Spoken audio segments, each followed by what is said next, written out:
Bueno, buenos días a todos y a todas. Gracias por conectarse a través del Facebook Live. Mi nombre es Mónica Costa. Estamos hablando por parte de la Misión de Observación Electoral, la MOE, y hoy vamos a hacer la presentación del libro Medios de Comunicación, Redes Sociales y Democracia Local. Este es el estudio en el que analizamos la forma en la que los medios llevaron las elecciones regionales del año 2019, en la que se eligieron a alcaldes y a gobernadores de todo el país. Con nosotros se encuentra Alejandra Barros, ella es la directora de la Misión de Observación Electoral, MOE. También se encuentra con nosotros Alejandra, bienvenida. Mónica, muchísimas gracias y pues un placer estar aquí, no solamente cerrando ya el proceso de todo lo que aprendimos en las elecciones locales del 2019, sino ya hoy empezamos a hablar de esa experiencia acumulada para entrar a las elecciones del próximo año y empezar a definir cuáles son los temas, cómo deberíamos cubrir los medios de comunicación, pero además cómo creemos que los medios de comunicación deberían aproximarse a elecciones de presidencia y Congreso de la República. Señora, muchas gracias. También está con nosotros el profesor y el investigador Juan David Cárdenas de la Universidad de La Sabana, quien participó con nosotros en uno de los capítulos, la lucha por la alcaldía de Bogotá a través del lente noticioso. Profesor, buenos días. Buenos días, Mónica, Alejandra, Katia, Heiner. Un placer estar acá y pues con todo el entusiasmo y el interés de compartir, discutir sobre muchos temas bien interesantes que se derivan del libro. Gracias. También con nosotros está la profesora e investigadora Katia Milena Martínez. Ella es de la Universidad del Atlántico y la investigación que ella hizo con el semillero de estudiantes de comunicación social fue un análisis crítico de la democracia en Barranquilla durante las elecciones locales del 2019. Esto en un seguimiento a la información política del diario La Libertad en esa ciudad. Buenos Profesora, días. bienvenida. Buenos días a todos, saludos cordiales, un gusto verlos nuevamente a través de este encuentro. Esperamos compartir entonces con ustedes los resultados de esta experiencia de investigación con la MOE. Muchísimas gracias, profesora. Y por último, pero no menos importante, está con nosotros el profesor Heiner Castañeda. Él también es investigador de la Universidad de Antioquia y lo que trabajó junto a los estudiantes de su semillero fue Twitter y las elecciones de Medellín, una conversación que estuvo incompleta. Profesor, buenos días. Muy buenos días a todos, buenos días Mónica, Alejandra, Katia y Juan David. Importante hacer la claridad, las personas que me acompañaron en el proyecto no son estudiantes en este caso, sino dos profesores investigadores, pero eso igual no quita para nada la presentación relacionada con el tema. Esperamos poder avanzar, como ustedes lo han dicho, frente a lo que significa el cubrimiento informativo a través de esta conversación con la MOE y tomando como excusa la presentación del libro. Listo. Profesores, Alejandra, hay un común denominador en todos los resultados que se obtuvieron de las investigaciones que nos acompañaron estos 13 profesores, estos 3 profesores, pero también otras 13 universidades de todo el país, que vale la pena mencionarlas: la Universidad de Antioquia, la Universidad del Atlántico, la UNAP, la Universidad Autónoma del Caribe, la Universidad de Boyacá, la Universidad del Cauca, también la Universidad de Manizales, la Uniminuto, la Universidad del Norte, la Universidad de La Sabana, la Universidad Sergio Arboleda, la Universidad Tecnológica del Bolívar y también la Universidad Autónoma del Tolima. Son 13 centros de educación superior en los que todos se revisó y se monitoreó de manera constante y muy juiciosa cómo se estaban llevando las elecciones del 2019. Y lo que estaba diciendo era que el común denominador son las redes sociales y el manejo noticioso que le dan los medios de comunicación a los candidatos políticos desde las redes sociales. ¿Cuáles fueron, profesores, los hallazgos más importantes a los que debemos seguirle la pista por las elecciones también que se vienen del próximo año? Bueno, yo me voy a tomar la palabra ya que no sabemos si alguien más va a hablar o de pronto Katy quiere comenzar, no sé, como tú quieras. Bueno, profe, bueno, vamos, yo pienso que la pregunta es importante porque en Barranquilla hay un panorama que más o menos es constante a lo largo de las elecciones, de las últimas elecciones en las últimas décadas en Barranquilla. Y es la constante de que hay un hay una transferencia del poder a lo largo de los procesos eleccionarios y eso es uno de los aspectos que se mencionaron en la investigación. Decimos que en Barranquilla parece que la izquierda y la derecha no se visibiliza mucho o el juego de poderes entre derecha e izquierda no se visibiliza mucho, pero sí se visibiliza y es muy poderoso el fenómeno del clientelismo y la lucha por el poder de los actores políticos que allí se develan. Entonces, en la investigación hemos dicho que en ese juego de poderes, en esas relaciones de poder que allí se evidenciaron, hay una maquinaria electoral versus unas estrategias electorales de unos candidatos versus otros candidatos.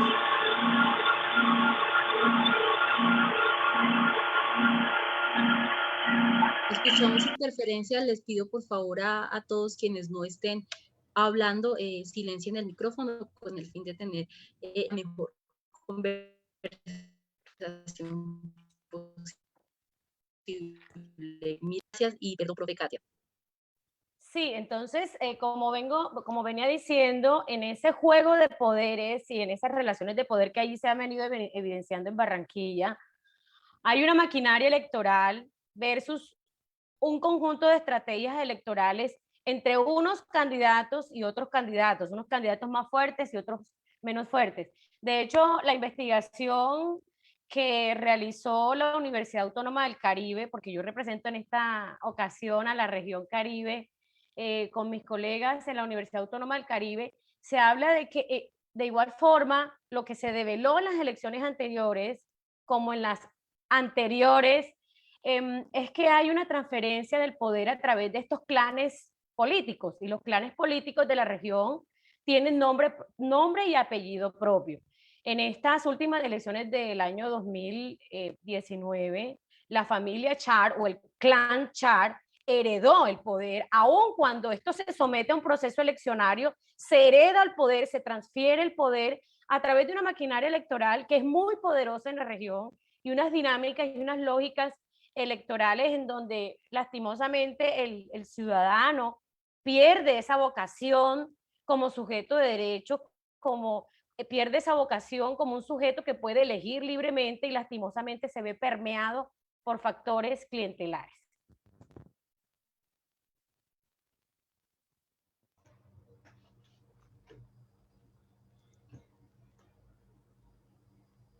Profe Heiner o Juan David. Bueno, está bien. Bueno, yo lo primero que tengo que decir es, a ver, de todas maneras nosotros hicimos el seguimiento de diferentes medios y para el caso particular de nosotros trabajamos Twitter. Y entonces, digamos, ya se ha vuelto una suerte de lugar común decir que la política se está haciendo a través de las redes sociales y que las redes sociales realmente tienen un efecto muy importante o muy potente en lo que tiene que ver con las elecciones. Para el caso particular, relacionado obviamente con elecciones que no fueron, digamos, nacionales, sino locales, uno sí podría decir, al menos en lo que tuvo que ver con nuestro ejercicio, es que Twitter sigue siendo, o en este caso, digamos, las redes sociales, me parece que los resultados más, es decir, lo que le generan un poco más de inquietud, más allá de los asuntos puntuales, es hasta qué punto a través de Twitter, y eso lo miramos sobre todo por el manejo que de Twitter tiene el hoy alcalde de Medellín, Daniel Quintero, hasta qué punto allí realmente se promocionan las campañas y los proyectos de gobierno y en vez de eso realmente se genera una suerte de autopromoción desde el punto de vista de las emociones, como ya tantas veces lo hemos visto. Para el caso particular de nosotros, aunque había al principio 12 aspirantes a la alcaldía de Medellín y después se decantó un poco, terminamos por detenernos en dos candidatos específicos, que eran Jorge Alfredo Ramos, el hijo de Alfredo Ramos, y Daniel Quintero, dos miradas completamente diferentes, el uno con un uso intensivo del Twitter, casi que tratando de mostrar su origen, digamos, humilde, su capacidad de recuperación, su esfuerzo por ser diferente a pesar de venir de una comuna, en este caso el barrio Tricentenario. Entonces uno se pone a pensar hasta qué punto realmente estas digamos, redes sociales que supuestamente permitirían una conversación con la comunidad, realmente sí se da en el sentido estricto desde el punto de vista de los programas.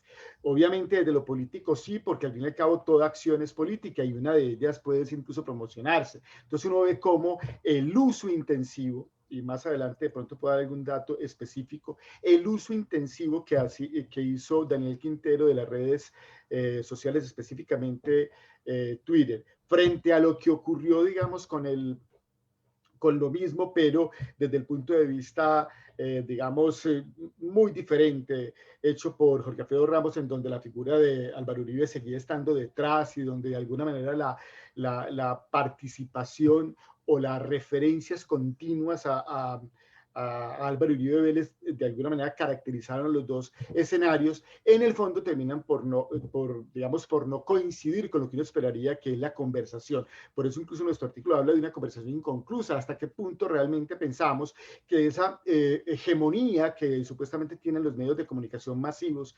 tradicionales o que la tenían, ahora se ha trasladado a las redes sociales. Uno se preguntaría hasta qué punto realmente ese traslado realmente sí está generando unos efectos que uno podría decir, entre comillas, positivos desde el punto de vista de la conversación. Entonces, por un lado, claro, está la tradición, los medios de comunicación que proponen, sugieren y apoyan corrientes políticas y que ya, digamos, han sido trabajadas durante, digamos, a lo largo, digamos, de los años frente a la capacidad que tienen de influir sobre la ciudadanía. Y entonces uno diría, bueno, por fortuna me voy al otro lado, pero como les digo, ese otro lado yo no sé si realmente tiene digamos, una referencia real frente a lo que significa la construcción de un discurso, la construcción de una opinión pública alrededor de temas específicos, porque realmente, digamos, no es la campaña la protagonista, son sobre todo las personas. Y en ese orden de cosas vemos que en este momento, incluso todavía el alcalde continúa casi como si estuviera en campaña, utilizando básicamente los mismos recursos fruto de esta supuesta conversación o de este canal que supuestamente permite una conversación más amplia.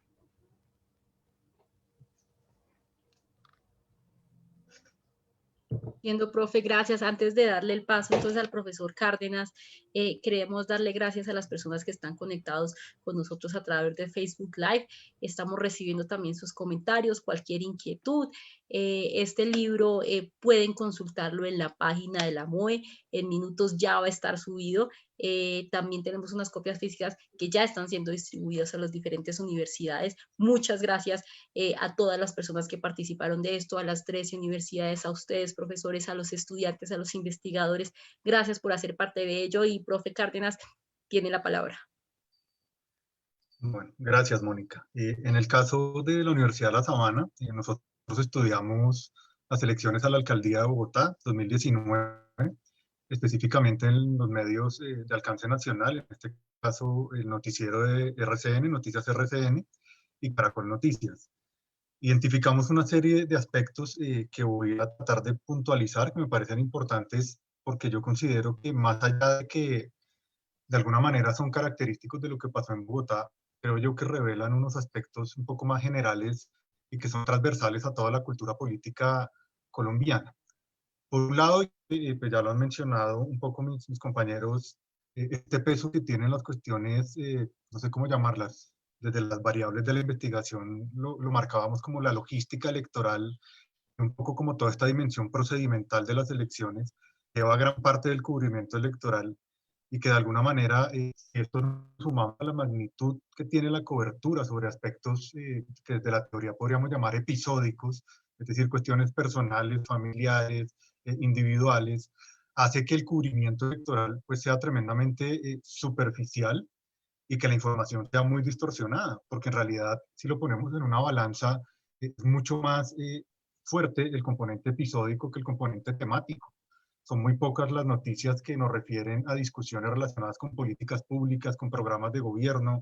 Como le decía Heiner, en redes sociales incluso esto se acentúa más porque estamos supuestamente hablando de política, pero en el fondo no estamos hablando de política, estamos hablando de de los rasgos personales de la familia, de los escándalos, de la dimensión personal y de la dimensión familiar de los políticos. Entonces creo que de entrada esto es problemático, porque el poner el énfasis sobre el procedimiento y no sobre el fondo y los efectos del proceso que se está viviendo, pues hace que vivamos en una especie de escenario artificial en donde las prioridades se van perdiendo, se van distorsionando en el camino.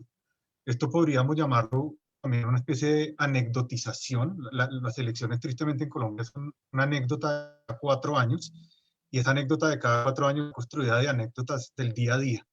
Entonces eso hace que perdamos el verdadero valor y la verdadera importancia de los procesos electorales a una democracia, y sobre todo que tengamos una perspectiva muy restringida y muy limitada incluso en términos temporales de lo que es la política.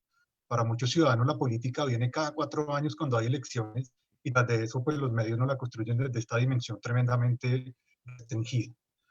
Otro aspecto que por lo menos en el caso de Bogotá, no sé si pasará en las otras regiones, es la excesiva dependencia en las encuestas como fuente de información noticiosa.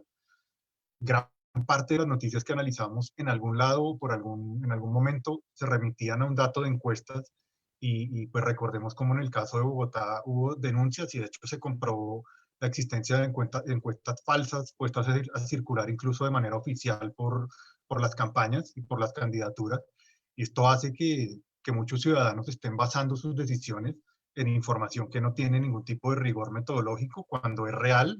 También hay encuestas que están hechas por encuestadoras y que salen mal o que no tienen el rigor metodológico del caso, pero en el peor de los casos por encuestas que ni siquiera son reales y que empiezan a circular por redes sociales, y que algunos medios cometen el error de referenciarlas, bien sea como fuentes reales de información, o referenciarlas para que los ciudadanos de alguna manera terminen confundidos sin saber si la información que están consumiendo es real o no. Hay otro aspecto que en el caso de Bogotá fue bien interesante, y es que teníamos, pues de hecho, pues gana una mujer, tenemos la primera alcaldesa en la historia de la ciudad, y es precisamente un poco la perpetuación de ciertos prejuicios y estereotipos de género que se ven reflejados también en una brecha en términos del tiempo, el espacio y la calidad de la cobertura que se le da a las mujeres y a los hombres. Y esto es un problema que no solo se da en Bogotá, sino es un hallazgo que nosotros ya cuando nos reunimos decimos, como estamos diciendo siempre lo mismo, cada 4 años es igual. Hay un mayor espacio, un mayor peso y al parecer una mayor legitimación de los discursos masculinos en detrimento de los discursos femeninos, más aún en un caso donde Claudia López no solo es mujer, sino que conocemos también pues, su condición de género y su pertenencia a una minoría sexual, pues en este caso a la comunidad LGTBI. Entonces, también encontramos algunos rasgos de este tipo de existencia de prejuicios y estereotipos de género. Y un último elemento que quiero mencionar, para no tomarme tanto tiempo y luego podríamos de pronto profundizar en otras cosas, es algo que siempre me ha parecido muy, muy problemático, y es que cuando nosotros medimos, por ejemplo, las fuentes informativas y las menciones institucionales, la imagen y el imaginario que se construye de las elecciones es que es un tema de los políticos. Solo hablan políticos, solo se consultan políticos, las fuentes únicamente son los políticos, y los procesos electorales creo que tienen 2 dimensiones. Está el sistema político, pero también está el sistema social. Y los ciudadanos brillamos por nuestra ausencia en la construcción de las agendas, son tenidos en cuenta ciudadanos de pronto en estas caravanas electorales o en estos recorridos electorales, pero más que todo como una especie de paisaje o de folclore de la elección, pero nunca somos tenidos en cuenta, salvo cuando a través de una cifra somos como objetivados por las encuestas, pero estamos en un segundo plano, estamos lejos, estamos muy lejos de la realidad de las elecciones que transmiten los medios. Entonces creo que aquí sí hay un desequilibrio muy fuerte en términos del papel, el lugar y el rol que ocupamos los ciudadanos en la conformación del escenario político de una elección, y el peso tan fuerte que tienen, en este caso, pues los que son minoritarios, pero terminan teniendo el poder, que son los partidos, los candidatos y los líderes políticos. Esto como por introducir algunos temas.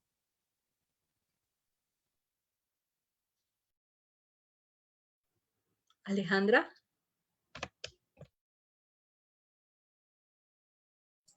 Voy a retomar, gracias Mónica, varios de los temas que han señalado. Yo quisiera empezar por el que señaló el profesor Cárdenas, y es cuál es el lugar de los ciudadanos.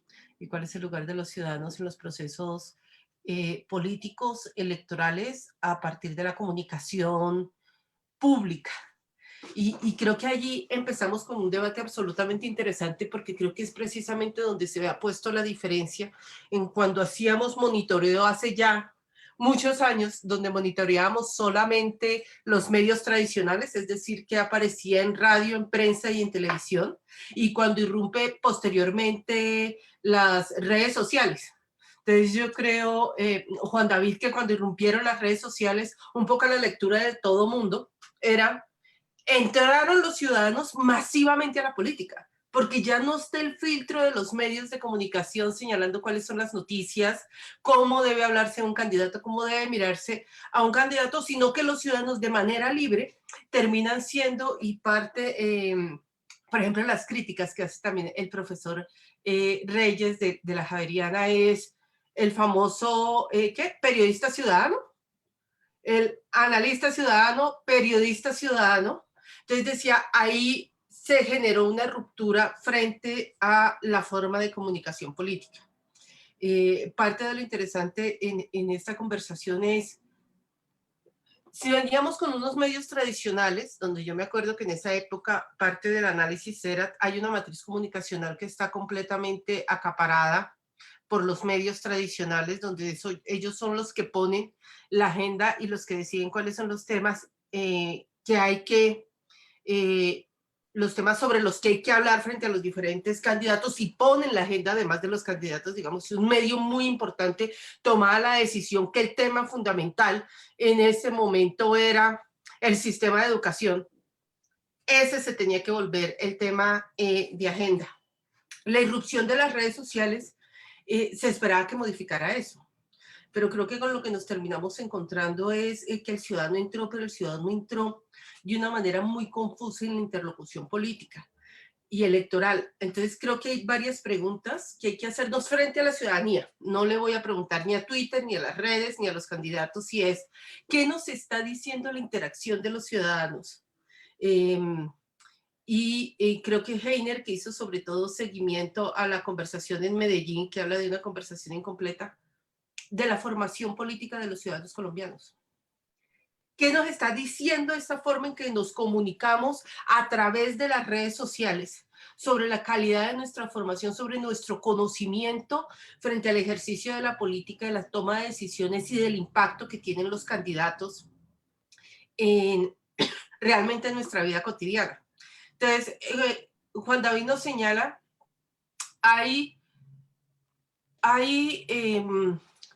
el ciudadano hace parte del folclore, es decir, es lo que adorna el ejercicio electoral, y cuando lo señalas eso, yo no tengo más que pensar y decir, ¿cuánta razón tienes en la medida que 1 año y medio, 2 años después de la elección de presidencia de la República, un año largo de las elecciones de alcaldes y gobernadores, tenemos un estallido social donde precisamente la frase central es: no nos están entendiendo, no están escuchando lo que los ciudadanos están sintiendo, pensando, necesitando? Entonces, si uno hace parte del folclore como ciudadano y realmente no hay una construcción de propuestas políticas a partir de lo que el político ve en lo social, esa desconexión está ahí. Porque si eras parte del adorno, pues uno al adorno no lo escucha, uno al adorno no le pregunta, que no dialoga con el adorno. Y creo que parte de los que nos ha pasado es eso, se rompió tanto esa comunicación política, y entra lo que decía Katia, se mueve a través del clientelismo, se mueve a través de la forma en cómo consigo los votos en el intercambio de favores, servicios o sencillamente popularidad. Que no hay tampoco un reconocimiento de del lado de los políticos frente a los ciudadanos, y si además la ciudadanía tiene que seguir trabajando en su cultura política, lo que encontramos es una conversación en redes sociales que es absolutamente pobre. Yo estaba viendo los datos, en los datos del libro, si ustedes, y los que creo sí ya está en la página web, o sería súper interesante que también estuvieran de las universidades, si uno va a la página número 15, lo que nosotros estamos viendo en la página número 15 es que solamente el 7.4% de la conversación en Facebook y Twitter correspondía a candidatos. el 92.6%, eran ciudadanos que reaccionaban frente a diferentes temas. Es decir, inclusive si uno ve los candidatos, los actores políticos que están en contienda, intervienen poco, se cuidan mucho. Los ciudadanos entran y reaccionan. Lo que creo que ya sería, le preguntaría a Heiner, si Mónica me lo permite, es cuando él habla de esa conversación incompleta, ¿qué significa? Digamos, casi que mi contrapregunta sería, ¿es posible tener en redes sociales una conversación completa? Porque ahí lo que estamos denotando son dos cosas, es ciudadanos que hablan, políticos que no escuchan, pero como quiera se abrió una puerta, ¿no? Y esa puerta no pasa por lo que vio además Juan David o Katia, que miraron medios tradicionales, sino que aquí se abrió un boquete, y Juan David y Katia, yo no sé ustedes cómo lo vieron ahora, y ya con esto termino. En las redes sociales, lo que pasa en las redes sociales a veces hace que los medios de comunicación tradicionales tengan que estar detrás del Twitter, de la imagen que se posteó. Es que la posteó primero un ciudadano, cogió la imagen, y eso pasó mucho en la protesta.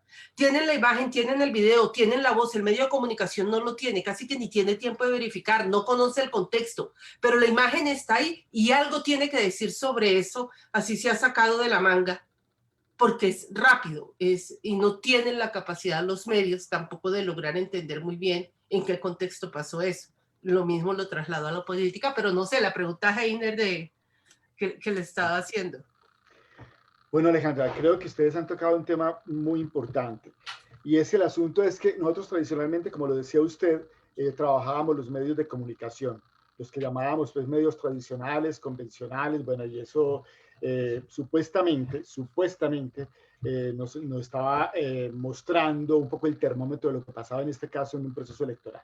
Ahora nosotros nos fuimos para el caso específico de nosotros a buscar las redes sociales donde el intermediario desaparece, completamente desaparece, porque simplemente el candidato habla supuestamente directamente con su posible elector, con el ciudadano, supuestamente habla.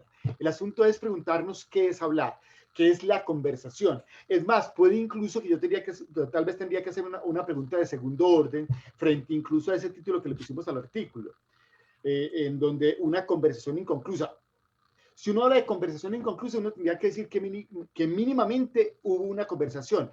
Lo que me inquieta a mí es que de pronto ni siquiera la hubo, porque es que yo puedo lanzar, digamos, al mar una botella con un montón de información y yo la lanzo a ver a quién me la puede recoger, y seguramente me la recogen. El problema es cómo me devuelvo. Entonces aquí lo que ha habido obviamente es un cambio violento entre cubrir un medio de comunicación y cubrir directamente un proceso electoral en donde supuestamente los candidatos conversan o tratan de comunicarse con los ciudadanos. Entonces, en este orden de cosas aparece lo que usted decía.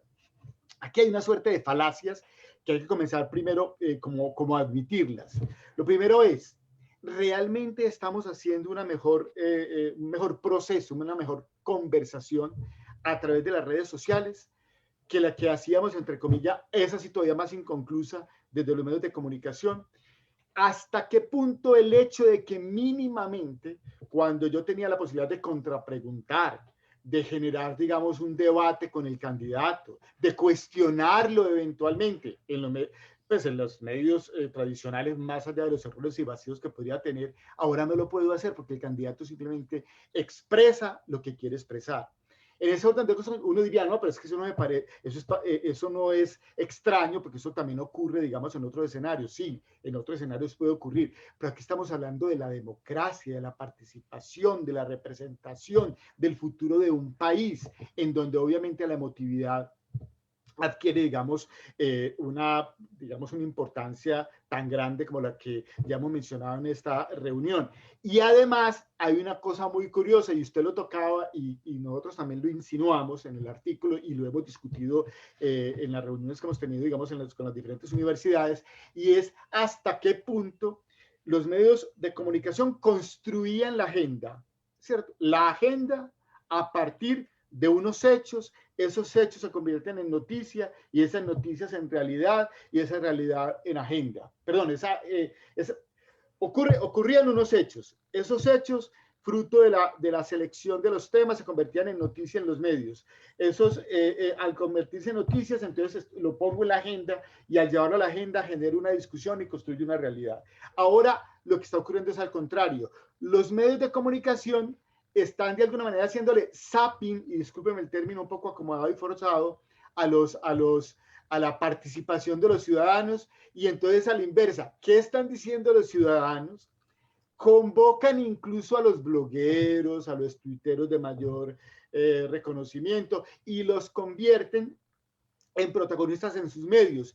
Entonces uno diría, pero entonces muy curioso, ¿yo para qué tengo que recoger un tuitero y llevarlo a un medio de comunicación tradicional si el tuitero simplemente tiene un grupo de personas que lo sigue en la red sin intermediación? Entonces aquí la pregunta es muy curiosa. Los periodistas primero siempre buscábamos noticia y ahora pareciera que el periodismo es noticia.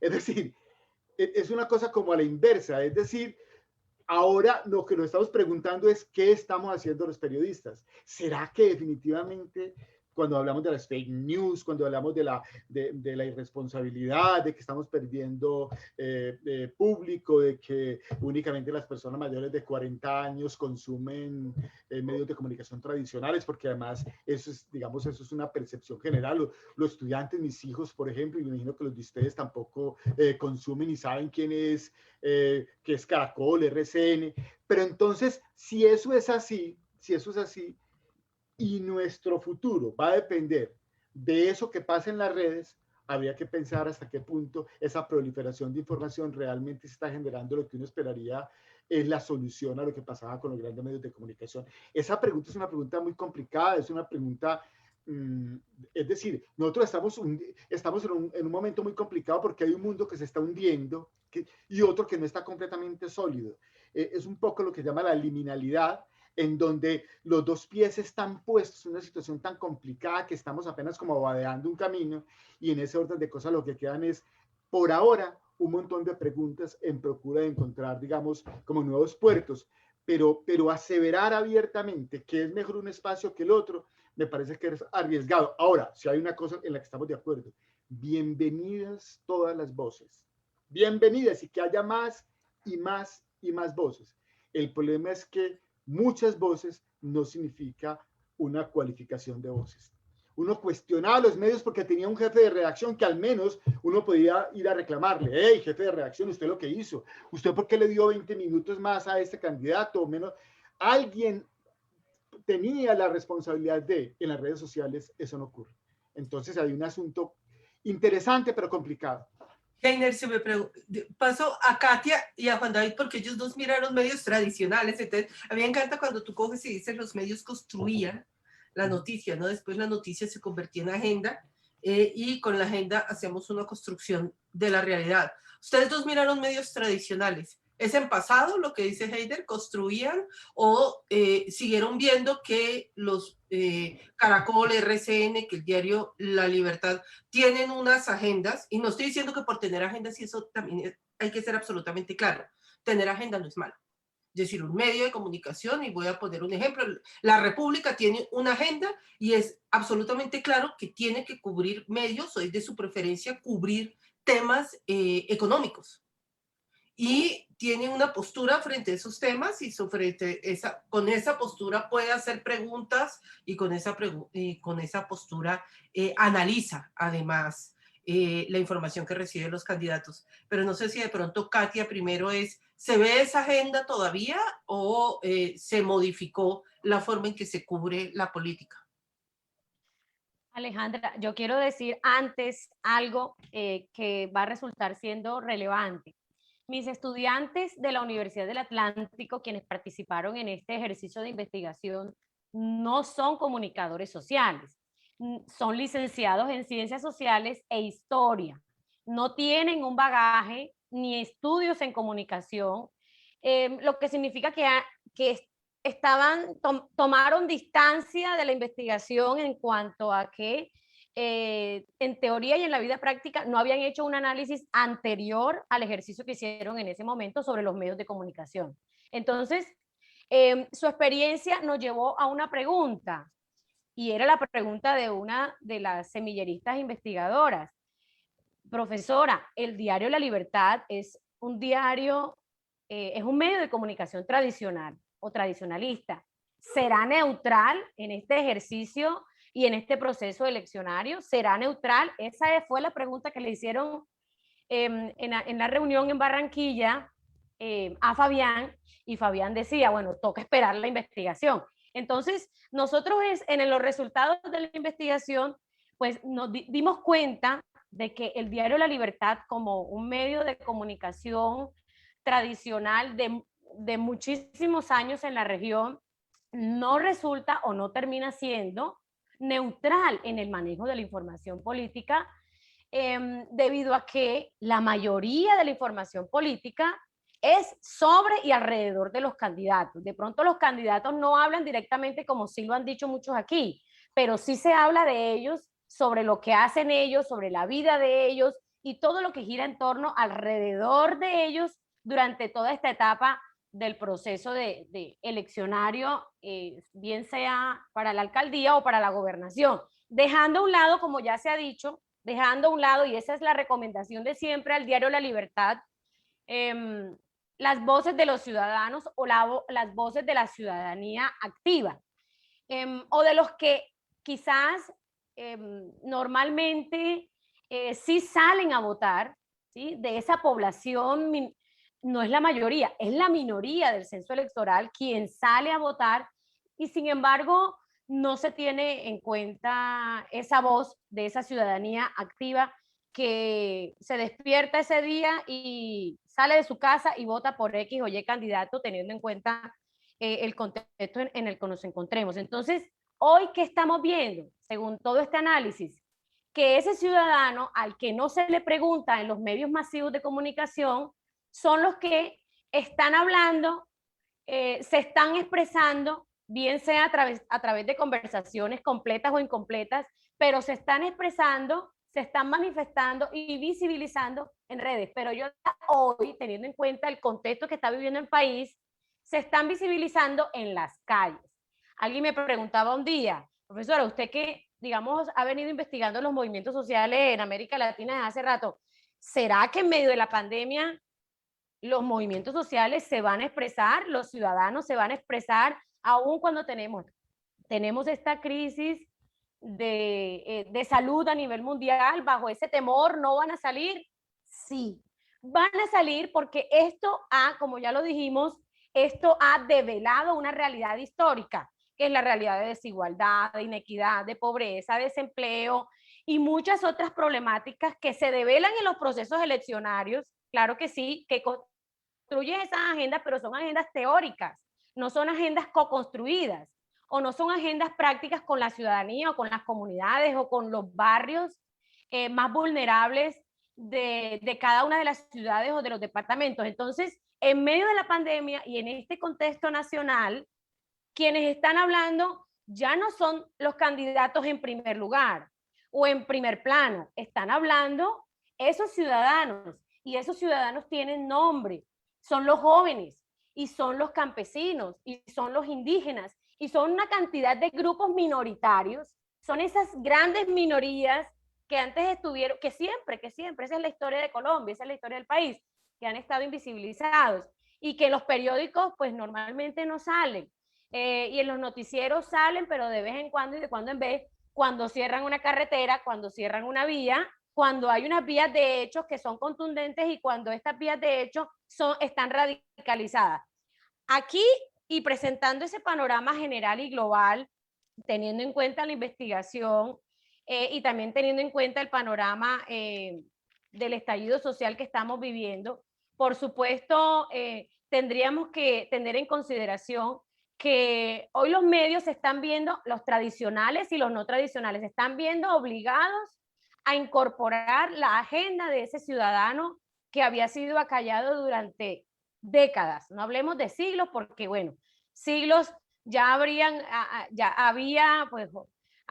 que tener en cuenta otros elementos o factores históricos, pero sí décadas en la que después de los años 90 se empiezan digamos, a intensificar unas políticas micro y macroeconómicas en el país, sociales, culturales, y de todo orden, en las que, por supuesto, no se tuvo en cuenta las voces de los ciudadanos, ni hubo consulta previa, como bien lo dice la Constitución Política, y que ahora forzadamente, y yo creo que obligadamente, al gobierno se le está planteando una ruta, por eso digo casi que obligada y obligatoria, donde estos ciudadanos o estas minorías y grupos de personas están planteando esa agenda y en un orden de prioridades que el Estado no había ni pensado en anteriores gobiernos o procesos. Entonces, Katia, si te parece, paso con Juan David, y pues Juan David cubrió dos monstruos, ¿no? Que son los dos grandes monstruos de la comunicación colombiana, además son por donde pasan los procesos electorales, y ya no están solamente en RCN, Caracol, ya no son solamente medios que se mueven en los escenarios tradicionales, sino que ya tienen sus escenarios alternativos. Cierro con algo, Alejandra, sí. para cerrar, una línea. Antes, pues hablábamos de la defensa de esa democracia representativa, es decir, sobre quienes debíamos elegir en estos procesos. Pero hoy en día eso no es lo relevante. Se está exigiendo, y es la ciudadanía la que exige una transición, una ruptura a una democracia no solamente participativa, sino también pluralista. Y ahí, en ese sentido, o sea, en esa raya, en esa línea, es donde está parada la ciudadanía hoy. Entonces, Juan David, medios, RCN, Caracol, son dos monstruos. ¿Qué encontraste y hacia dónde crees que se está moviendo? Bueno, retomando un poco la pregunta que hacías inicialmente sobre el tema de las agendas, pues uno no podría como aventurarse a dar conclusiones así como tan contundentes y decir, no sé, como X medio favorece a tal candidato o este medio favorece al otro.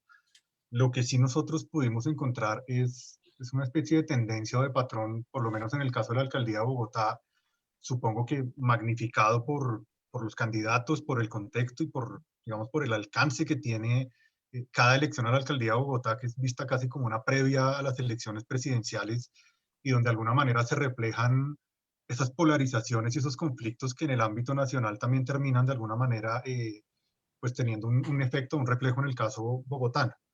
Aquí lo que se evidencia es una agenda claramente marcada, y vuelvo, insisto en lo preocupante que es esto, más allá de quiénes sean los políticos, más allá de cuáles sean los temas, es una agenda marcada en el día a día, en los temas de transparencia, en los temas de procedimientos, en los temas logísticos, y esto, insisto, le termina quitando fondo a las discusiones.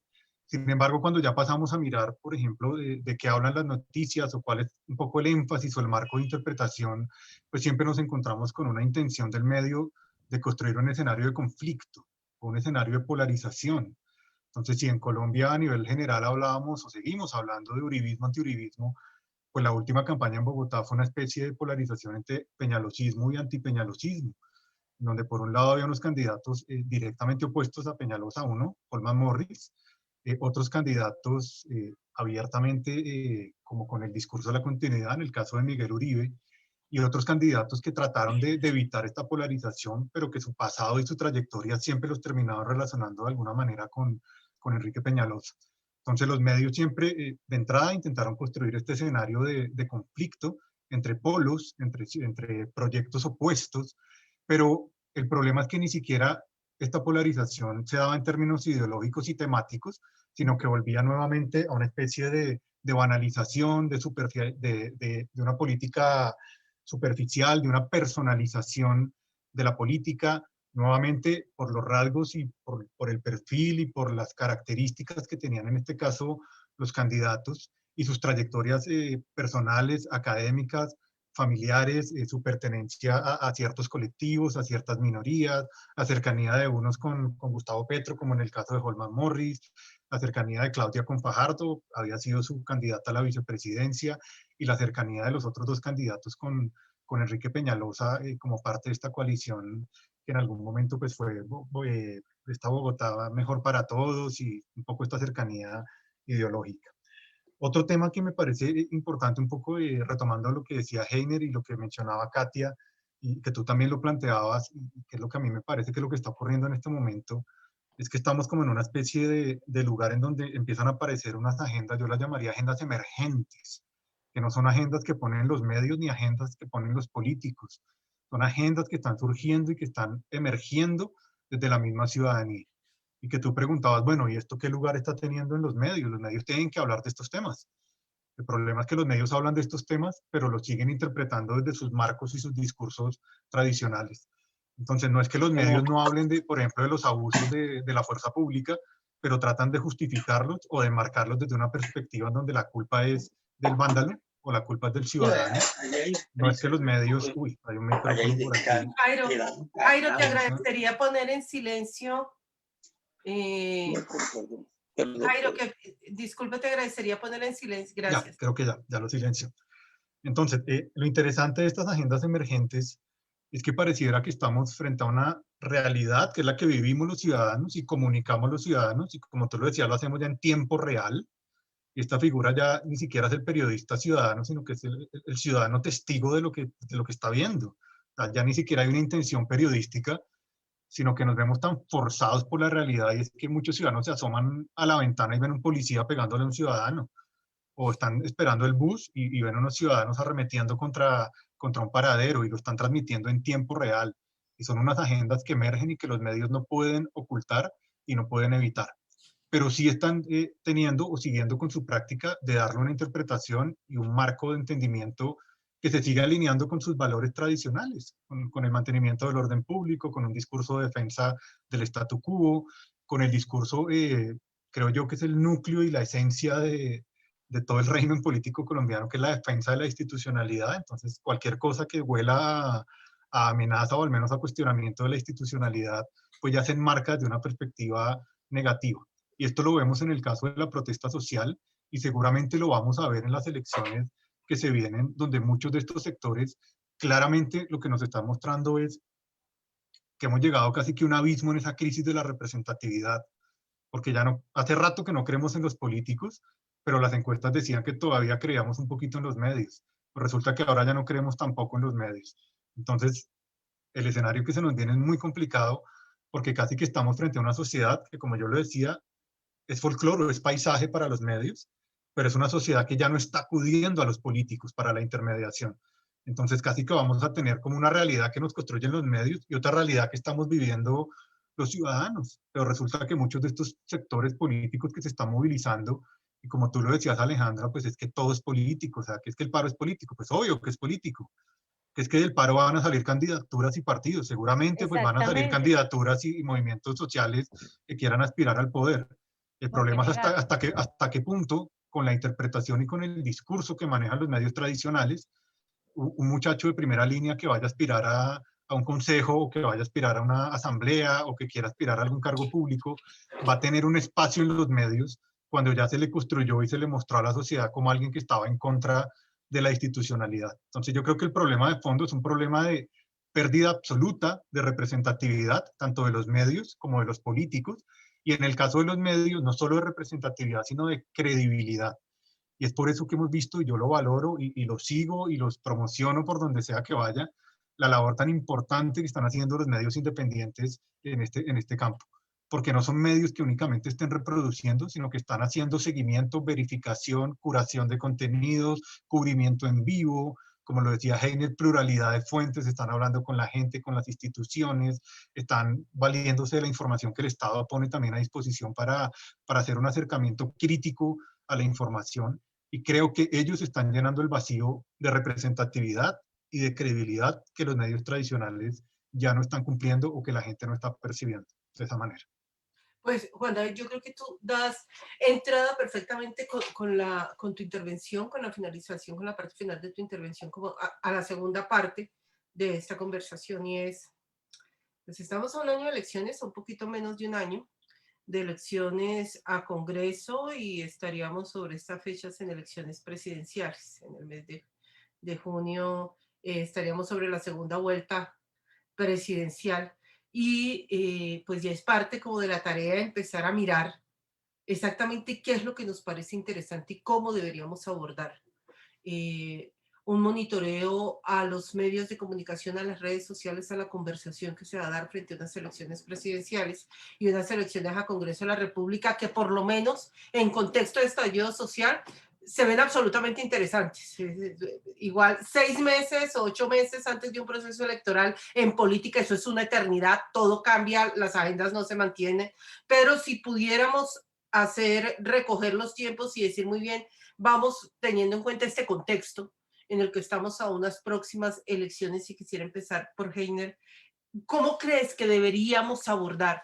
Y te agradecería que miráramos las dos partes y la relación inclusive entre medios digitales, redes sociales, medios digitales, que no es lo mismo que las redes sociales, medios digitales, y la versión tradicional de estos mismos medios digitales, aquellos que las tienen. ¿Cómo deberíamos empezar a pensar qué debe ser ese abordaje y para ti cuáles serían las principales preguntas que deberíamos empezar a hacernos? Alejandra, lo primero es que, yo quisiera, como una vez más, acudir a ver, ¿de qué estamos hablando cuando nos preguntamos por el seguimiento a un proceso electoral como el que en este momento estamos próximos a comenzar? Porque la verdad es que hay varios escenarios. Hay unos medios de comunicación que hemos cuestionado toda la vida, por obviamente razones obvias relacionadas con el poder, con la economía, con todo aquello, pero eran unos medios de comunicación a quienes podíamos reclamar. Es decir, reclamar algo, para bien o para mal, le podíamos reclamar. Nuestro proceso, más las investigaciones que hemos hecho, casi siempre las hemos llevado a los medios diciendo, señores, ustedes fueron desequilibrados, le faltó precisión, claridad, exactitud, ustedes están sesgados. Ahí hay un asunto, que son los medios de comunicación. Por el otro lado está las redes sociales de los medios de comunicación, que es una cosa diferente al producto específicamente. Es decir, una cosa es la noticia, el tratamiento informativo, y la otra cosa es la gestión de contenido de los medios de comunicación, que es una cosa diferente, en donde básicamente están los mapas de calor, la interrelación con los lectores, quién me está leyendo, los clickbaits, bueno, todo ese montón de cosas, no importa qué, pero que yo tengo que saber que me están leyendo. Y la otra es básicamente todo lo que ocurre sin los medios de comunicación tradicionales. Es decir, casi que yo no, primero, las fuentes no necesitan a los medios, porque ellos directamente se comunican con los ciudadanos. Y los ciudadanos parecen no necesitar a los medios porque ustedes pueden acceder directamente a la información. Es más, si usted quiere conocer la entrevista de Duque, la autoentrevista de Duque, usted no tiene que buscar un medio de comunicación, usted se mete a la presidencia, la descarga y la tiene. Usted quiere el análisis, Heiner, ¿dónde quedaría, digamos, parte del valor agregado de utilizar como canal también de información los medios de comunicación? Es el análisis, es el lograr que no es acceder a las claves de interpretación que los medios den, independientemente, digamos, de cuál es su contenido editorial o su postura. No es lo mismo ver, y me encanta el ejemplo que pusiste de la autoentrevista del señor presidente de la República, verla sola, a verla con el prisma de análisis que ponen algunos periodistas o editorialistas ahí. Hay dos miradas. Claro, absolutamente. Lo que pasa es que hay que mirar quiénes consumen qué. Es decir, yo que tengo una edad y que trabajé en medios y que estoy muy cercano a los medios de comunicación y que trabajé muchos años en medios de comunicación y trabajé en televisión, para mí es imposible decantarme, digamos, como abstraerme de eso. Pero para un pelado él simplemente dice, no, es decir, claro, porque no está mediado, pero miren que de todas maneras el asunto son tres y podría haber otras interpretaciones frente a lo que pasa. ¿Qué es lo que ocurre? Es que Giovanni Sartori, en un texto bellísimo que él tiene, de los muchos que tiene, que es el Homo Videns, dice, ver no es comprender. El problema es que es posible que yo sin comprender esté eligiendo a las personas que me van a representar. Es decir, hasta qué punto después de lograr el objetivo más allá de que sea cierto o no, de que sea una fake news, de que haya sido un artificio, de que haya habido una manipulación, si yo logré el objetivo y después incluso tengo que hacer un mea culpa porque me equivoqué y ya logré el objetivo, es decir, cuando hablo de lograr el objetivo es ya convencí, ya hice tomar una decisión, ya votaron por mí, se logra simplemente un efecto político incluso a partir de la construcción de la realidad. Entonces, cuando Alejandra nos pregunta qué hacer, créanme, de verdad que yo me pregunto continuamente qué hacer para que esos resultados no sean simplemente decorativos. Decorativos en el sentido de decir, ah, sí, los medios de comunicación, sí, siguen siendo muy poderosos, tienen muchos elementos económicos que los hacen que controlen a las masas, todo lo que... Pero creo que cuando uno comienza a preguntarse, miren, para terminar y darle la entrada, en procura de saber primero qué es cuáles son las falencias que tenemos para saber qué preguntamos hacer. Vea. Primero, cuando yo estudié periodismo nos enseñaron lo siguiente. Uno, hay que buscar la verdad o verdades, encontrarlas y decirlas. Resulta que ahora no basta con la verdad, usted puede impactar a través de la mentira. La fake news es fundamental. Dos, me dijeron que tenía que ser equilibrado y las redes sociales, incluso el primo ciudadano al que hacía alusión Juan David, a mí hay algunos medios muy responsables, pero hay otros que también simplemente llegan y están descubriendo sobre el tiempo lo que ocurre. Algunos equilibran, pero otros simplemente están, digamos, narrando en directo y ver no es comprender. Entonces el equilibrio se me deshace. O sea, ya se me fue la verdad, se me fue el equilibrio. Viene la exactitud. ¿Qué es la exactitud? Los medios de comunicación nos enseñaron que había que entrevistar a A, B y a C, pero ahora nos dijeron, no, hay que hacer activismo, hay que ser periodismo activista. Y activista significa tomar partido. Y tomar partido es hipersubjetivizar, más allá de que yo estoy de acuerdo con que eso ocurre. Y viene el último, la atribución. No, ¿cuál atribución? A mí me enseñaron que yo tenía que atribuir. ¿Quién dijo que no? Ahora no hay necesidad. Yo simplemente cojo la información directamente, es decir, directamente voy, la saco, y lo peor es que incluso el militar me manda las imágenes, me manda el pedacito que quiere de la entrevista, me envía las imágenes de apoyo. El funcionario X tiene toda la locución, no solamente para los periodistas, sino para cualquiera que lo quiera coger. Entonces, realmente ahí lo que yo tendría que preguntarme es, todo se nos ha descompuesto, las preguntas ya no pueden hacerse o hacer un seguimiento bajo los parámetros tradicionales. Aquí creo que los seguimientos tienen que hacerse de manera compleja. ¿Qué es compleja? Ya no es posible mirar un medio solo. Definitivamente no es posible. Es necesario mirar el medio de comunicación, la reacción que genera y la construcción de realidad de parte de la ciudadanía. Yo creo que de manera independiente, Alejandra, va a ser muy difícil, aunque yo sé que la manera de instrumentalizarlo es muy complicado, pero yo creo que la forma de hacer seguimientos convencionales, creo que ya no, es decir, no apunta realmente a nada porque estamos casi que lloviendo sobre mojado. Estoy hablando en los instrumentos, ¿cierto? Sí. Ahí te deseo hacer un comentario sobre la parte en la que señalabas que hoy el funcionario público o quien es la fuente envía el video, envía la voz, no hay preguntas. Creo que ese fue uno de los efectos más fuertes de la pandemia. Si ustedes han caído en cuenta, desde que inició la pandemia, desde que iniciamos el confinamiento el año pasado, las ruedas de prensa en Palacio, por ejemplo, se acabaron. Que se envía, el presidente de la República no recibe preguntas, tenía un programa de televisión. Si quieres la pregunta, la envías, pero no solamente con el presidente de la República, creo que también con la mayoría de los ministros, pero además alcaldes y gobernadores, es decir, este es el pronunciamiento oficial. Aquí se lo mando por audio, se lo mando por video, como más lo quieres, se lo mando en dibujitos también. Sí, contrapreguntas. Fotografía. Sin ningún tipo de contrapregunta, así que el análisis sobre eso le corresponde a terceros porque no hay la posibilidad de que el periodista ejerza el ejercicio. Pero creo que también ahí también pasa una pregunta muy fuerte por los medios de comunicación, y es por qué lo permitieron.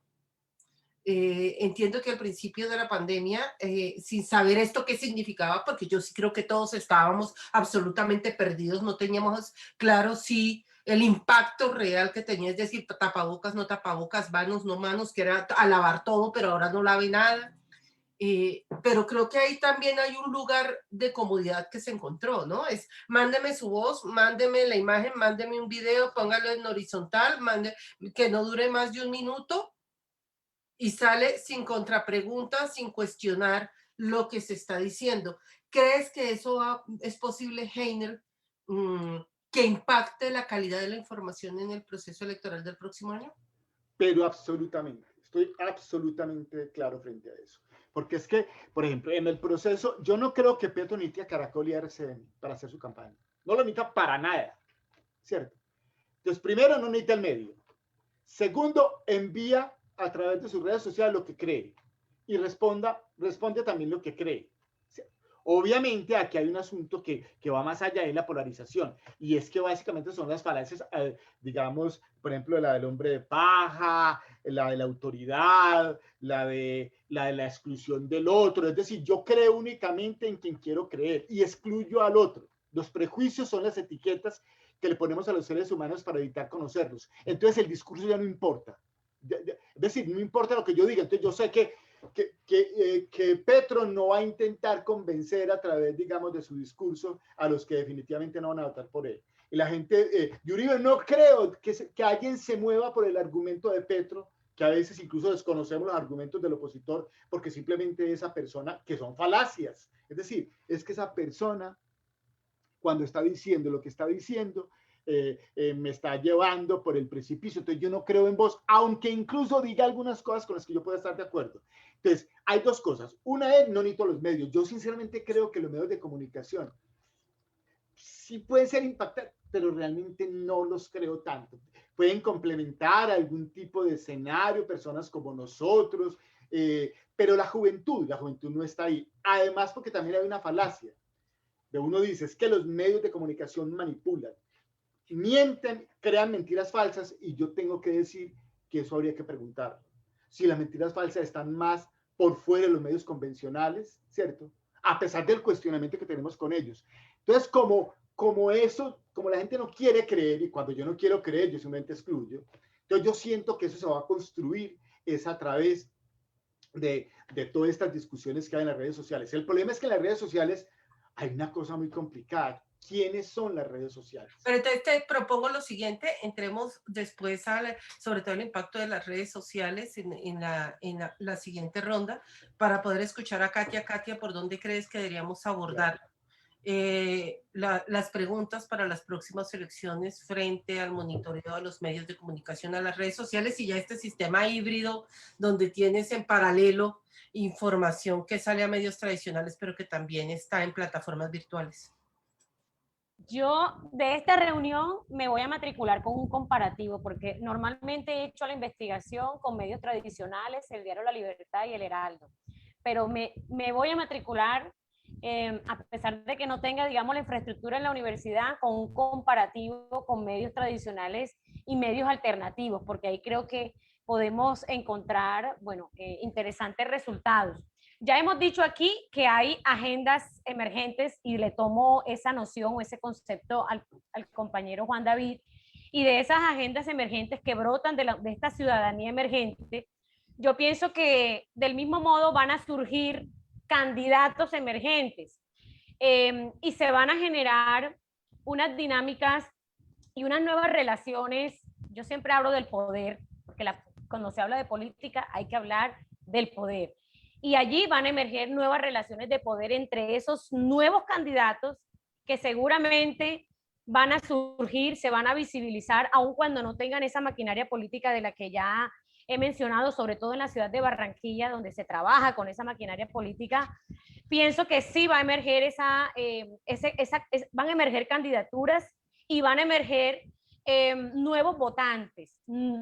Es decir, ese conglomerado de ciudadanos que hoy están participando y que están apoyando el paro nacional, y que en las próximas elecciones se van a visibilizar. O sea, este panorama o esa geografía política por departamentos a nivel nacional va a cambiar, se va a dinamizar, y pienso que la ciudadanía va aquí a adquirir un rol bien importante, trascendental. Yo pienso que muy distinto de lo que ya hemos visto a lo largo de la historia. Entonces, las preguntas deben girar en torno a estos nuevos actores políticos que van a surgir, ¿sí? A nuestros nuevos sujetos políticos y, por supuesto, a sus discursos, a esos nuevos discursos, a esas relatorías o narrativas que seguramente allí se van a posicionar, teniendo en cuenta lo que ya tú dijiste, Alejandra, lo que ha venido pasando en estos 50 días. Esto va a quedar en la memoria histórica. Es que esto es atípico, esto no es algo que normalmente el colombiano haga.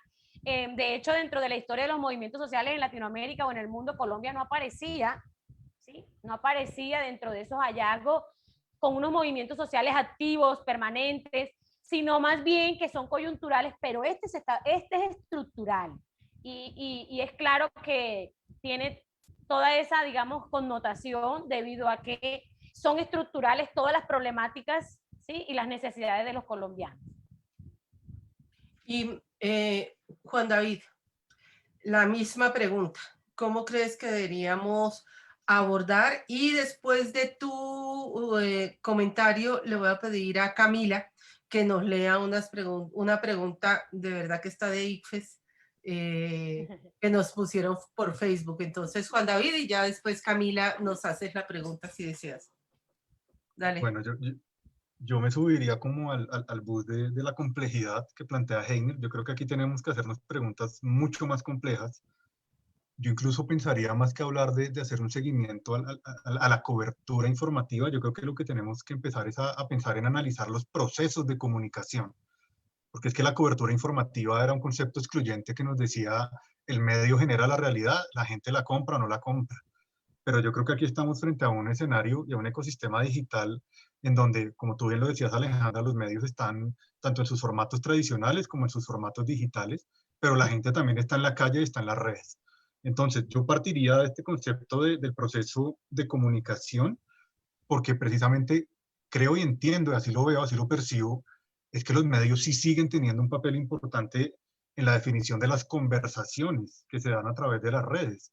Muchas de estas noticias falsas o incluso noticias que no son falsas, pero que uno podría decir más que noticias falsas son interpretaciones diversas de la realidad, en donde uno ya podría empezar a hacer análisis, por ejemplo, de énfasis o de marcos de interpretación, porque el hecho objetivo es que hay un paro y hay una protesta, pero la noticia que le llega a mi tía por WhatsApp, o la interpretación que le construye un tercero a mi familiar por una red social, le está diciendo que esa protesta es buena o mala, o que esa protesta tiene un trasfondo de orden público y no tiene nada que ver con lo social, o que esa protesta es una estrategia política para desestabilizar al país y que está siendo patrocinada por Cuba, Venezuela y todos los regímenes de izquierda del mundo.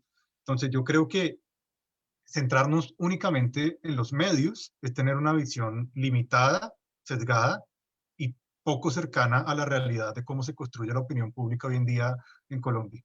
Entonces yo creo que cualquier ejercicio de seguimiento al proceso de comunicación, no al cubrimiento informativo, sino al proceso de comunicación, nos va a dar una perspectiva mucho más amplia de cuál es el verdadero poder, porque también pues comparto mucho lo que dice Heiner de pues, bajémonos un poco de seguirle atribuyendo tanto poder a los medios. A los medios, como dice Heiner, ya no son necesarios. Vivimos en una época, yo la llamaría de desintermediación. O sea, las redes nos permiten comunicarnos directamente con los políticos y a ellos les permiten también comunicarse, perdón, directamente con nosotros. Yo plantearía unas... David, antes de que sigas, pueden interrumpirte. El fenómeno de los bloqueos, digamos, acabas de decir, les estamos dando más valor y más importancia de lo que realmente tienen hoy. Tenemos otros mecanismos alternativos a través de la comunicación.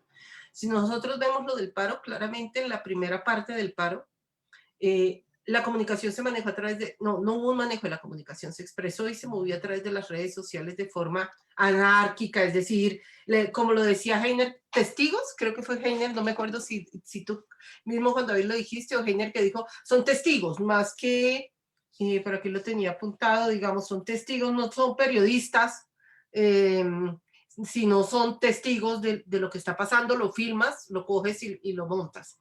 Entonces allí hubo una comunicación.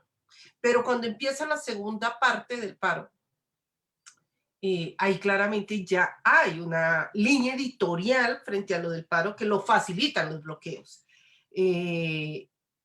Cuando yo lo veo, yo sí creo que ahí los medios de comunicación tradicionales mostraron toda su capacidad de influencia. Es decir, cerraron filas frente a los bloqueos y parte de, como lo leo, de la imposibilidad de seguir negociando es por el debilitamiento que se generó también en la forma en cómo ya se veía el paro. Ya no te estoy viendo de una manera simpática, sino ya te estoy viendo como una afectación directa que me estás haciendo. Es decir, por ahí pasó un mensaje.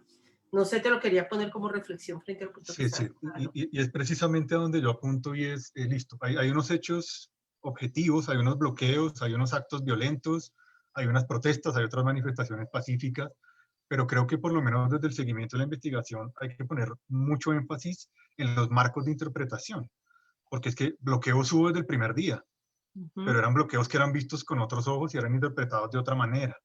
El desgaste que va generando y, y digamos que esas claves de interpretación que van dando los medios, que no solo entran por el lado del orden público, entran también por el lado de la generación de empleo, entonces ya le están echando la culpa al paro, incluso de que no se haya podido reconstruir Providencia. O sea, empiezan a aparecer unas claves discursivas en donde se construye una especie de leviatán terrible que está ahí, que todos vemos pero que nadie ve y que es el culpable de todo y es tan fuerte que está encima de absolutamente todo lo que pasa, que lo que más me preocupa de cara a las elecciones es que se esté construyendo también una matriz de interpretación de que todo el que estuvo involucrado en el paro no tendría derecho a participar de una elección.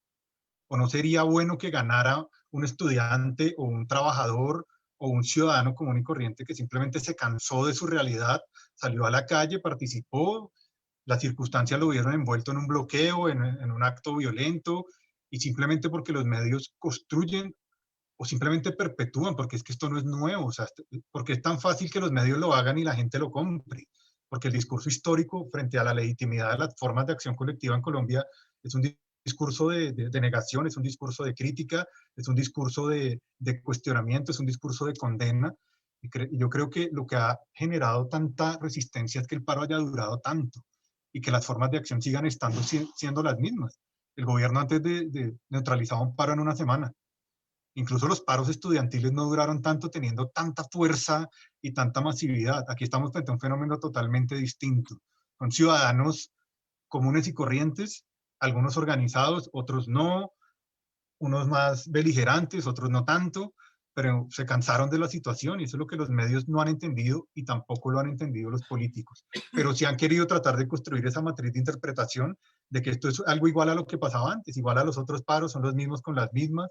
El comité de paro creo que termina siendo un idiota útil de esta construcción discursiva, porque entonces es la contraparte, la gente no importa, los medios cubren eso al comité de paro, y si el comité de paro dijo que ya no había marchas, entonces el medio no entiende y la sociedad empieza a decir, bueno, pero ¿cómo así que siguen habiendo bloqueos si el comité de paro ya dio la orden de que deberíamos desbloquear? Es que resulta que la ciudadanía ya no responde a órdenes de nadie.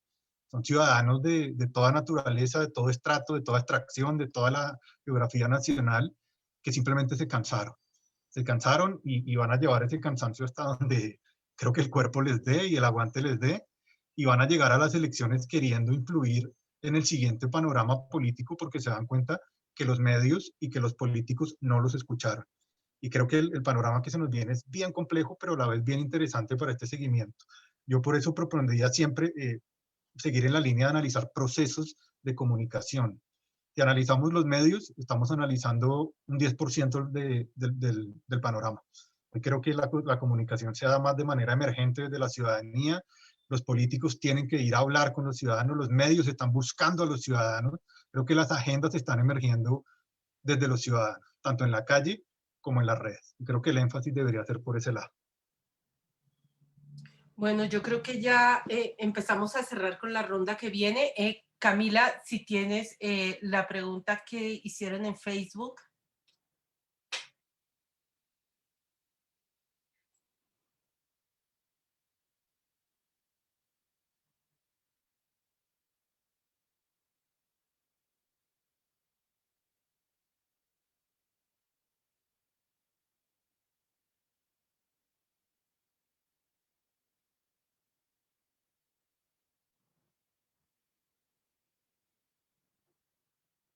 No sé si alguno de ustedes se aventura a dar una respuesta o o me aventuro?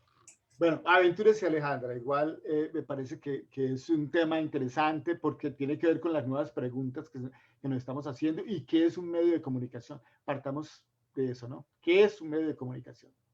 Muy bien, entonces, si te parece, dividámoslo en dos. Yo cuento un poco cómo es la reglamentación y tú entras a la reflexión de fondo de qué es un medio de comunicación y si uno puede entender que una red social es un medio de comunicación. Entonces, nosotros que tenemos en Colombia, nosotros tenemos en Colombia una legislación que nos establece unos tiempos, 4 meses antes de las elecciones, en los que la publicidad en los que los candidatos pueden hacer publicidad. Y publicidad a través de los diferentes mecanismos, es decir, vallas, y dependiendo del tipo de elección, estamos hablando de televisión, de prensa, de radio, etcétera, de los medios tradicionales. Irrumpen los medios virtuales. Entonces la pregunta es, si Juan David es candidato o si Katia es candidata en Barranquilla, Katia en este momento en su red social sí escribe,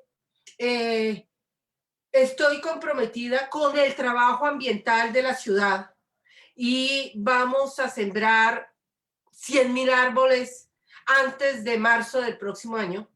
¿Esa es publicidad o no es publicidad? Por moverse en redes sociales no es publicidad, excepto que, porque es su cuenta en donde ella tiene unos seguidores, son sus seguidores, y no está obligando a nadie a que le haga seguimiento, pero es que además, y el concepto de publicidad en los procesos electorales, media el pago por la entrega de una información para hacerla pública. ¿Qué sí se incorporó y qué ha incorporado el Consejo Nacional Electoral? Entonces, muchos de ustedes, si entran a su red, si entran en este momento a Twitter o si entran en este momento a Facebook, van a encontrar que aparecen unas notas que inclusive dicen notas patrocinadas. Entonces, sí, ahora no Katia, ya no es Katia la que dice vamos a salir a sembrar 100.000 árboles de aquí a marzo del próximo año y se sabe que es candidata o precandidata, sino Juan David, se va a lanzar y lo que Juan David hace es que coge ya, pasa su tarjeta de crédito por Twitter o por Facebook y coge y aparece la imagen de Juan David o un video de Juan David diciendo, así no diga que es candidato, diciendo claramente, claramente interpreto y leo lo que pasa en el país. La mejor opción de análisis está aquí. ¿Ha mencionado que es candidato? No. ¿Ha mencionado que va para las próximas elecciones? No. Houston, habemos problemas. Porque ahí es donde el Consejo Nacional Electoral, siendo propaganda, paga, ojo, no estamos en el caso de Katia, ella lo puso, su video tal, tiene que entrar y definir si está frente a publicidad anticipada, porque qué tal que sancione a Juan David y Juan David no se inscriba. Nunca se inscribió. Entonces, ahí tiene que entrar a hacer la valoración del Consejo Nacional Electoral. Si la propaganda que hace Juan David, que es paga, patrocinada, deja absolutamente claro, en lugar de tener el cuadro que tiene atrás, que creo que es del mar, que tiene Juan David, atrás se ve un afiche que dice, mirando al cielo, haciendo así, yo soy el hombre, pues inmediatamente ya se sabe, tiene pinta de candidato, afiche de candidato, se comporta como candidato y al Consejo Nacional Electoral le llega esa información y ahí sí va a ser mucho más fácil que pueda establecer una sanción por publicidad anticipada. Así que seguimos todavía en una zona gris que no solamente lo genera la virtualidad y para quienes nos está acompañando, hoy lo tenemos, una de las modas, creo que todos ustedes la reconocen, es sacar libros antes de las elecciones. Entonces, los candidatos y candidatas a la presidencia o al Congreso o alcaldías o gobernaciones sacan un libro. Un año antes de elecciones, 8 meses antes de elecciones, y esos libros lo que hacen es ser la primera plataforma para presentarse porque empiezan a ver, y por lo menos en el caso de Bogotá, veíamos en las elecciones hace 2 años las vallas grandes del libro, pero que teníamos ahí la foto de la persona que sabía que iba a ser candidato. ¿Es campaña electoral? Uno dice que sí, pues es obvio que es campaña electoral, pero también es obvio que lo que está publicitando es un libro. Entonces, siempre tenemos zonas grises y por eso la importancia del Consejo Nacional Electoral, porque siendo un cuerpo plural, tiene que tomar la decisión si está frente a una propaganda electoral que está escondida, pero que obviamente que tiene ese objetivo, o si lo que estamos es frente a información y el derecho de un ciudadano de publicitar un libro, sacarlo en una valla, y ahí no le podemos atribuir ninguna doble intención porque el libro existe, se distribuye, se vende en las librerías, y otra cosa es que vaya a ser candidato. Entonces, Heiner, nos vamos con la de fondo. ¿Son las redes o no medios de comunicación? Porque eso también marca la forma en cómo tendríamos nosotros que cubrir y hacer seguimiento a las redes sociales. Alejandra, tú lo has dicho perfectamente claro. Obviamente la legislación es una cosa y la realidad es otra. Les voy a poner lo siguiente. Cuando uno habla de medio de comunicación, habla de periodicidad, habla de un horario X en un tiempo determinado. Cuando yo hablo en la red, el tiempo se disuelve, el espacio se disuelve. ¿Qué tal que yo deje desde ya diciendo vote por mí que voy a propagar? Es decir, yo lo dejo en mi cuenta desde ya, ¿cierto? Desde ya, antes de que llegue el tiempo en que no puedo promocionarme, ¿cierto? Eso queda en la red. Es decir, el asunto es, primero, pensémonos cuál sería entonces el asunto espaciotemporal. Por hablar solamente de los esguinces que yo pueda ponerle a eso. Segundo, ¿quién dijo que yo podía promocionarme de manera individual? Tengo un montón de personas a mi alrededor que pueden estar promocionando desde sus cuentas, ¿cierto? Toda la propuesta que yo quiera llevar a cabo, si es que quiero hacer un esguince. Simplemente estoy hablando de esguinces. Tercero, el límite de la libertad de expresión, ¿dónde quedará? Es decir, ¿cuándo estoy haciendo? Usted sabe lo que significa hacerle seguimiento a cada uno de los tweets de no sé cuántos candidatos en no sé cuántos escenarios, ¿cierto? ¿Qué es lo que pasa? Las vallas, eso nos lo hemos preguntado. Una valla permanece durante todo el proceso electoral. Usted no las tumba apenas llega digamos, la veda. No, la valla continúa, ¿cierto? Entonces yo también en la red, es decir, lo único que yo sigo estando allí más allá de que esté diciendo cosas. Es más, yo puedo estar retuiteando, no diciendo cosas diferentes, sino retuiteando algo que en otro momento dije. Entonces yo creo que esas preguntas, esa, digamos, explicación que acabas de dar, Alejandra, es absolutamente contundente. Para mí, más allá de que eso tenga un montón de posibilidades digamos, de hacerle el esguince, creo que mientras no existe una norma clara, que es muy difícil en Internet, porque es que el asunto no es solamente el proceso electoral, sino lo que ocurre en Internet, es muy complicado tratar de legislarlo y de restringirlo. Siempre habrá una posibilidad de decir, señores, la red es un espacio donde yo habito con todo lo que tenía antes. Entonces yo podría ir, por ejemplo, hablemos simplemente de lo siguiente. Nada es privado. Vámonos a nada es privado y todo lo de Google, lo de la empresa analítica y todo lo que pasó con Trump, ¿cierto? Toda esa historia, toda la manipulación de las cuentas, todo el asunto de las bodegas, todo ese asunto, entonces habría que también que limitarlo, porque es que el asunto ya no solamente es decir cosas, sino a quién estoy llegando. Entonces ahí creo que la pregunta vuelve a quedar muy abierta, pero no creo que eso realmente pueda ser controlado en el corto plazo, sin dejar, digamos, un asunto de discusión política muy complicada que haría parte incluso de la misma campaña. ¿Cierto? Heiner, muchas gracias. Camila, si nos das la segunda pregunta, no sé si Katia o Juan David pueden avanzar en la respuesta, o los dos, si les parece complementarla. Entonces, ¿cuál es la segunda pregunta, Camila? Listo, nos preguntan también que para las próximas elecciones, ¿cuáles son los retos de los periodistas en los medios tradicionales y en redes? Y si pueden, pues, dar una especie de decálogo para cumplirle a una sociedad informada, pues, en democracia. Pues yo creo que con esta pregunta, si estás de acuerdo, Katia, en comentarla, lo mismo Juan David, a hacer un comentario final, porque ya estamos sobre el tiempo para finalizar y con esta terminaríamos entonces nuestra conversación del día de hoy. Katia, por favor. Bueno, para finalizar, yo quería mencionar ahorita que, bueno, los medios de comunicación, los medios alternativos de comunicación que están emergiendo, nos están planteando nuevas rutas.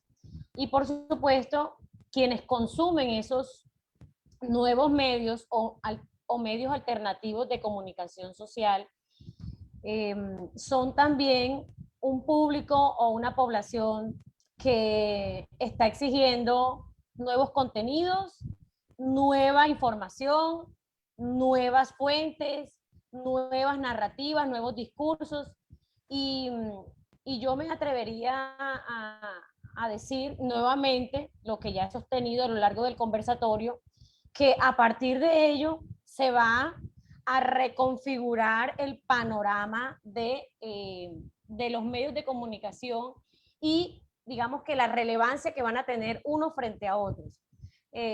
Ya hemos dicho, los medios de comunicación masivos no van a desaparecer hoy ni mañana, pero es cierto que están tomando relevancia, impulso, primer plano, estos medios de comunicación que son alternativos, los que estamos llamando medios de comunicación o redes sociales, porque allí se están difundiendo nuevos mensajes, nuevas informaciones que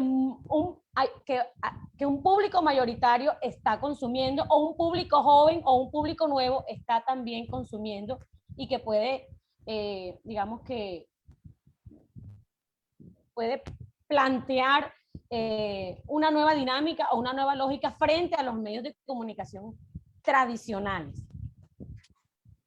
Muchas gracias, Katia. Yo no sé, antes de darle la palabra a Juan David, qué pena, Jairo tiene la mano levantada. Jairo, no sé si tienes algún comentario que hacer. Te agradecería si prendes la cámara o si tienes alguna pregunta. O hago caso omiso a la mano. Hay una pregunta en el chat de Jairo. Mi pregunta es si en la protesta social se ha previsto la vigilancia ciudadana para prever los avivatos que se aprovechan de pescar en río revuelto. La CNE prevé formas de sancionar a los de a pie descalzos en cuanto a la propaganda. Sí, el presidente del Congreso utilizó unas niñas prepago para anunciarse como candidato al Senado. Jairo, no se te escucha. No se te escucha, Jairo. Te toca acercarte más a la... Sí, el presidente del Senado utilizó lamentablemente a unas niñas prepago para promoverse su candidatura y nada ocurrió. Si Jairo Soto hubiese sido el que hubiese utilizado a esas niñas, a mí me habrían crucificado en la plena plaza de Bolívar o de San Nicolás aquí en Barranquilla. Entonces, el país le hace falta una cohesión social. Aquí no hay vigilancia ciudadana. Aquí van a aparecer esos avivatos que después van a ser candidatos, y yo he visto gente que ha transitado del movimiento ciudadano, que fue una gran concepción de movimiento en Barranquilla, y que terminaron más prostituidos que las putas de la calle del crimen, perdónenme el término, porque realmente este país está lleno de gente corrupta, que se corrompe de la noche a la mañana. Y yo digo que yo soy honesto porque a mí no me han dejado nunca dirigir. A lo mejor continúo siendo honesto, o no sé si de pronto yo me tuerzo en el manejo del poder. El problema de Colombia es que no estamos preparados para tener siquiera un gramo de poder. Gracias.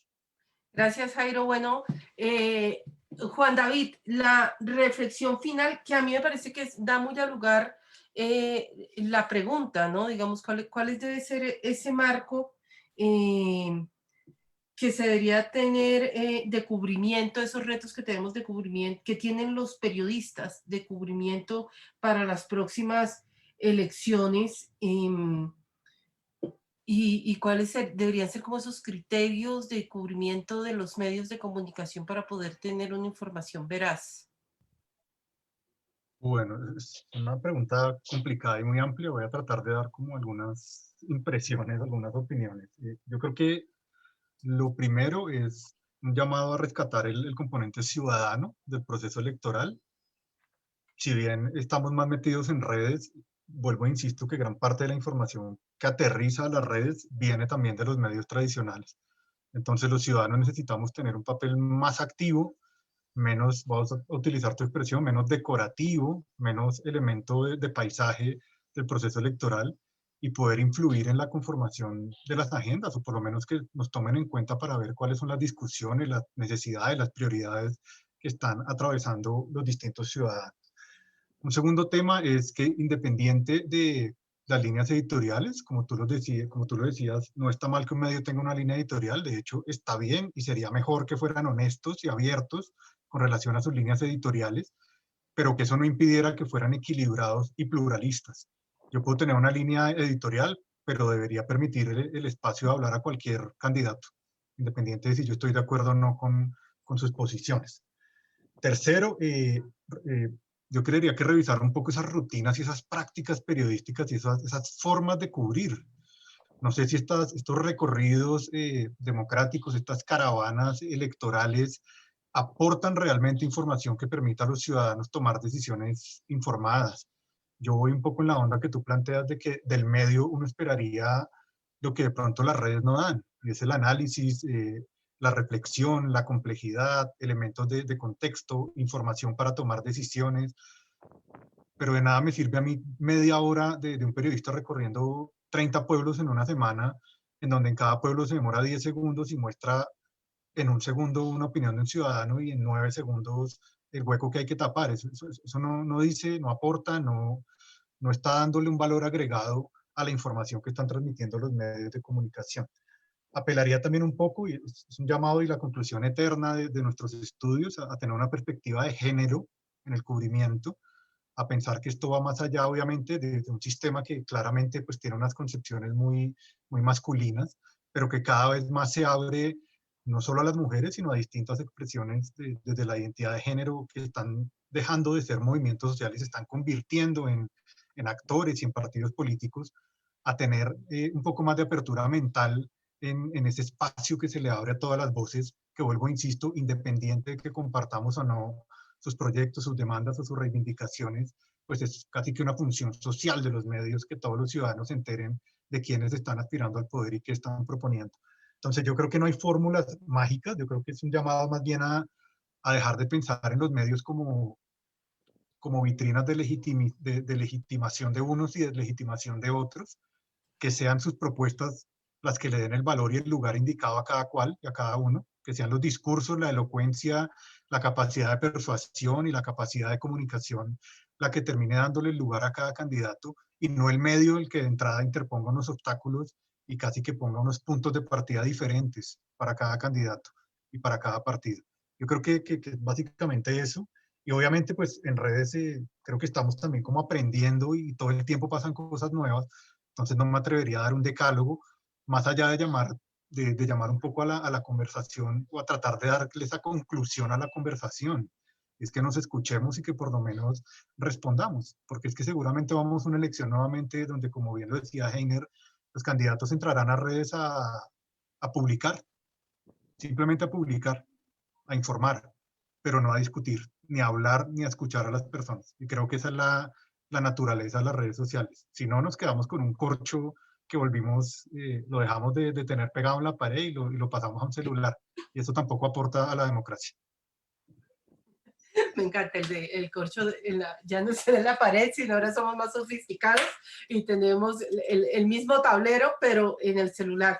Pues yo deseo darles las gracias. Katia, de verdad, muchísimas gracias. Son diferentes voces, diferentes miradas, además porque creo que hemos tenido unas aproximaciones que son absolutamente interesantes. Obviamente los procesos electorales, y cuando estamos hablando de elecciones locales en Barranquilla, fueron absolutamente diferentes a la competencia electoral que se dio en Medellín entre el actual alcalde y el candidato Ramos, y la competencia electoral que se dio en Bogotá. Uno casi que en Medellín lo que habla es de una pacífico tránsito en la entrega del poder.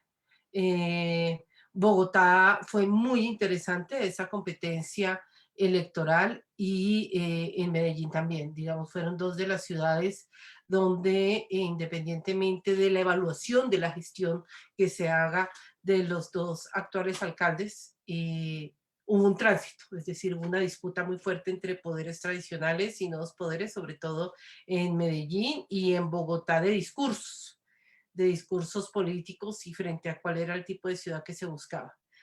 Barranquilla ha seguido tomando la decisión del mismo modelo a través de la misma casa política.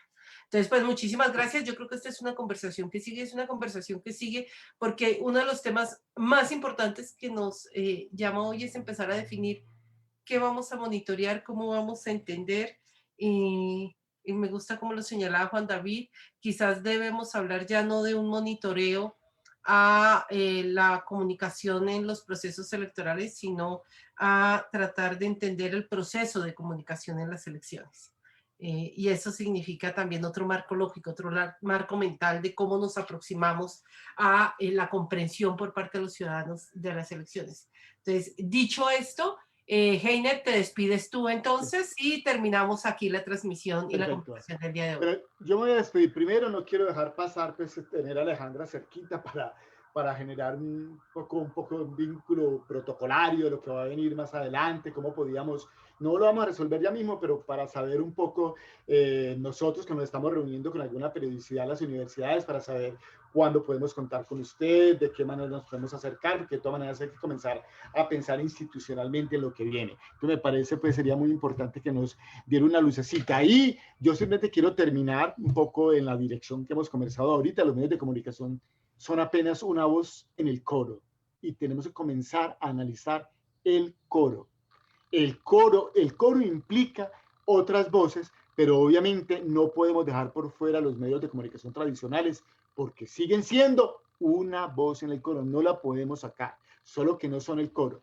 Entonces yo creo que en ese orden de cosas, creo que Juan David lo ilustra de una manera importante. Al fin y al cabo hay una relación ahí sistémica entre los medios de comunicación, las redes sociales, digamos, toda la parte digital de los medios convencionales, que es otra cosa que yo creo que vale la pena tener en cuenta. Entonces yo simplemente quiero un pequeño guiño, Alejandra, agradeciéndole pues a Katia, a usted y a Juan David por la presencia, acerca de lo que puede ser en el futuro cercano un poco una reunión con nosotros, o qué piensa usted, hacia dónde vamos. No, Heiner, que la tome así contra la pared.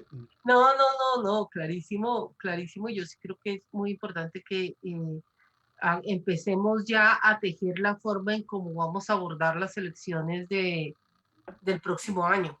Así que, pues esperando que ustedes definan agendas, y esperando algo muy sencillo. No sé si ya están en exámenes, terminaron exámenes.